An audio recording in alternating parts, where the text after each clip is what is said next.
Hello everyone, it's Joe here from Draft FPL and welcome back to a weekly series helping you find some good value free agents and waiver pickups for Draft FPL. Double game week's over, back to a regular old week. Game week 8 is around the corner. If you enjoy the video, hit the like button, subscribe to the channel if you are new. And also I'm going to be doing a live stream on Friday evening UK time, probably about 8 PM, something like that. It's going to be a good old-fashioned Q&A session. I'm going to be taking questions from my Patreon Discord, so if you're not signed up already, you should definitely go and do that. I'll put a post on the actual Patreon as well. If anyone has any team queries or general draft questions, then stick them on there and I'll make sure I answer them. I'll also be taking some questions from the chat at the end as well, of course. So set your reminders for that Friday evening. Let's get stuck into this week's waiver picks. First up, defenders, and we start with the Fulham defence. Diop is the man I'm going for, available in 60% of draft leagues. Tim Ream is pretty highly owned at this point, so I've gone for his centre-back partner in Diop. The other man I like the look of is Castagna, and I think probably Robinson is the final slot, but it does look, I just have a feeling that there's going to be a little bit of competition. I think Castagna is ahead of both Tete and Robinson personally, and he can play either side, so I suspect he'll play in one of the fullback slots and it'll be Tete or Robinson in the other one. I think more likely Robinson than Tete, but not 100% sure on that, so I'll probably not take that risk. I definitely prefer one of the centre-backs if you can get a hold of them. Diop is available in 60% of leagues. The fixture this week is amazing. Sheffield United at home is by far the best clean sheet potential fixture you can have. So I definitely like that for game week 8. The fixtures after then are pretty rough. Tottenham away, Brighton away, United at home in the next 3. You probably don't want it for any of those. So I think after game week 8 you're going to drop. But if you are looking around this week, as many people are, thinking I've not got a clean sheet in the entire squad, then Diop I think is someone you should be looking at. The other good clean sheet fixture this week from the waivers is obviously Palace, another team that I heavily back and go in for constantly. Joel Ward, I think this is the 4th time this season I've tipped him, and I'm going to continue to tip him every single time they've got a good fixture because Palace defence is really underrated, solid defence. Roy doesn't like to rotate, which is perfect for draft managers. Joel Ward's available in 80% of leagues. I pick him up every time they've got a good fixture and then promptly drop him again. Probably a disservice to him because he is a good asset. Forest at home this week is a really good fixture. Palace have got some serious injury problems at the moment. Both Eze and Edouard look like they're going to miss the game, so it feels like the only way they're going to get a result in this one is if they desperately cling on to a clean sheet. So I really like the Palace defence this week. Gahey, since his injuries, actually ownership is quite low at the moment as well, so if he's free I'd go for him, probably over Ward if you have the choice, but either are a good pick. Finally then, I guess he's a good pick at the moment, Victor Lindelof. United defence has been pretty poor, well, it's been very poor actually, but the fixtures are good. 3 of the next 4 are decent clean sheet shouts, you'd say. Martinez is injured long term, so it's going to be Lindelof and Varane now at centre-back for the foreseeable future. He's available in 85% of leagues.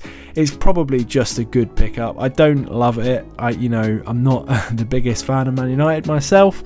I quite enjoy watching their turmoil, and they are in a bit of turmoil at the moment, but I would not be surprised if they keep 2 cleans out of Brentford at home, Sheffield United away, Fulham away in 8, 9 and 11. So he is probably just a good pick at this point. I don't love it, but I'll probably pick him up, to be honest. On to midfielders, and Cole Palmer is someone that I wasn't really interested in at the start when he first moved to Chelsea. I just never really thought he was going to break into the team straight away, and I was kind of right. I mean, he's been a bit of a bit part player for the first few game weeks he's been there, but I was quite impressed with him against Fulham actually. I thought he was probably Chelsea's best player.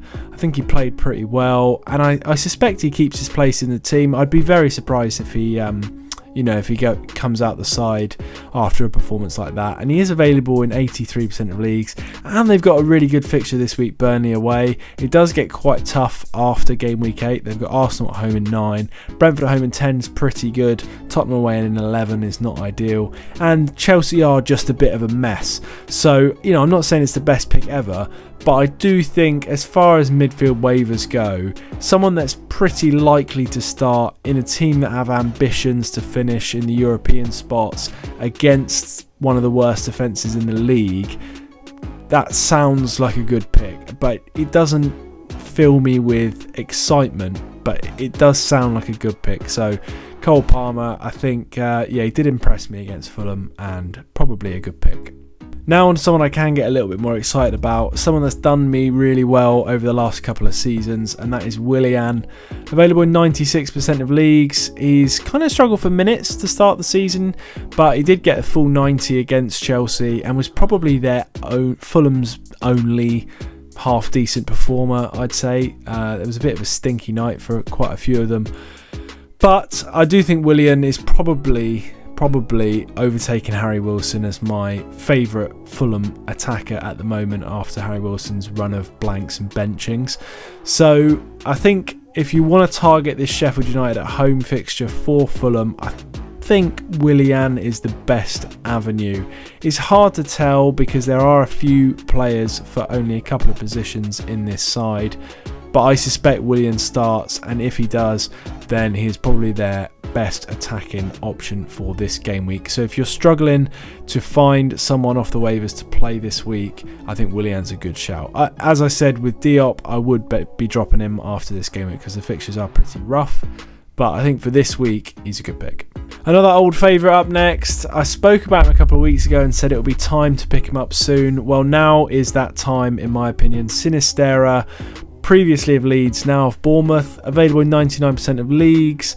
Bournemouth fixtures, if you're sat there thinking, why is he tipping a Bournemouth player? They have been terrible.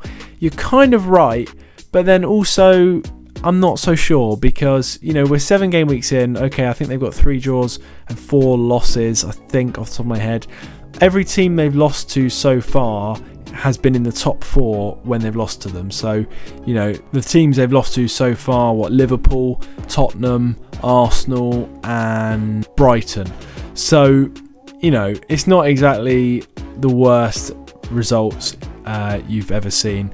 I think from their corresponding fixtures, I got this from Planet FPL, by the way, shameless stealing of the stat, but in these 7 game weeks, in these corresponding fixtures last season, they got 0 points. So they're actually 3 points ahead of where they were last year. And the fixture run now is really good.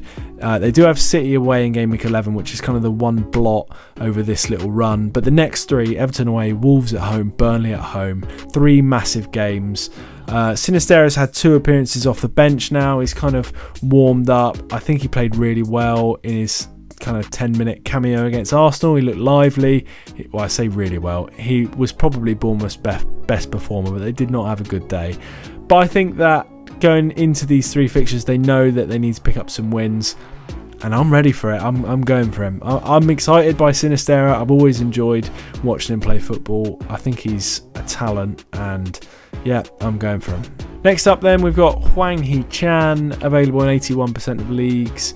I've got a feeling this Villa-Wolves game on Sunday afternoon is going to be a bit of a goal fest. Probably famous last words, but I don't really like either of the defences. Wolves have been kind of underrated at creating chances so far, and against Villa's high line, I've got a feeling they're going to do all right.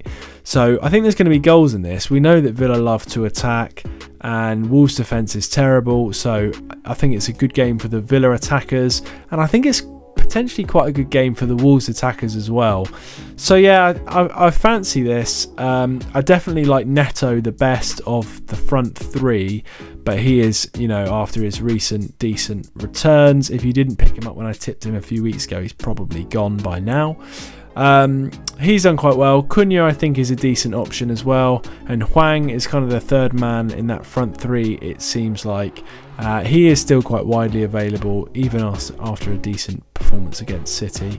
So yeah, I think Wolves are kind of better than their they're performing better as an attacking side than their kind of output has led you to believe so far, in my opinion. So I still am the defence is terrible, but I think the attack is actually not that bad. And the fixtures I like, you know, Villa at home I think is going to be a goal fest. Bournemouth away is probably going to be goals in that. Newcastle at home's not horrendous, it's not great, but it's not horrendous. And then it's Sheffield United after that. So they do have a pretty decent run here, I think. On to forwards then, and I've actually got 2 this week, which is a dream, and neither of them are Amdouni or a Luton forward. So first up, we got Brozier, available in 86% of leagues. He did get the start last game week against Fulham. I kind of floated in the Discord, is anyone in, after, you know, a bit of deliberation last week before the game week started, I kind of floated, does anyone fancy Brozier? And kind of the consensus was, well, Pochettino said he's not ready to start games, and I kind of agreed. So I did pick him up actually in the Snake Draft League, but I benched him because I didn't think he would start. Turns out Pochettino, like many of the other Premier League managers, is a liar. So he did start and he scored. I mean, it was a bit of a fluky goal, but I thought his overall performance was good. And I just think I think he's class. I think he's a really good footballer. It doesn't look like he's lost any of his speed or athleticism from the bad injury he suffered. And Jackson's been a little bit of a disaster so far, and even not just him missing chances, but all the yellow cards, that's got to have been annoying Pochettino. 5 yellow cards, all for dissent, is just not good enough, I don't think, in the Premier League. At this level, you can't be doing that. So I would be surprised actually if Brozier doesn't keep his place. But even if he doesn't, I think he's a superior footballer to Jackson. So I think eventually, even if Jackson comes back in this week, I think Brozier will get the spot eventually. So I'm willing to pick him up and bench him for a couple of weeks if need be. Although if I do pick him up, and I have already in the Snake Draft League and in any other leagues, I will start him this week against Burnley, just in case he starts, because if he does, it could be a great fixture for him. Second forward option then is very much a 1 week punt, you would have thought. That is Jean-Philippe Mateta, available in 74% of leagues. Edouard looks, I've not heard an update yet, the press conferences haven't happened yet, or Roy's hasn't especially yet anyway, but I do think Edouard's going to be out for this game week 8 fixture, Forest at home, so Mateta will almost certainly get the start. Eze's injured as well, so how much service he'll get I'm not sure, but if you are struggling for forwards this week, if you've got a couple of suspensions, injuries, stuff like that, then and you just need someone that's going to start, Mateta will almost certainly be that man. And Forest at home is a good fixture. I would probably do expect Palace to score in this game, so you know, you would think he is probably more likely to be involved than anyone else just by his position on the pitch. I would say it is only 1 week punt though, because Newcastle away, Tottenham at home in 9 and 10 is not ideal, and then for Burnley away in game week 11 you've got to think Edouard's going to be back for that one anyway.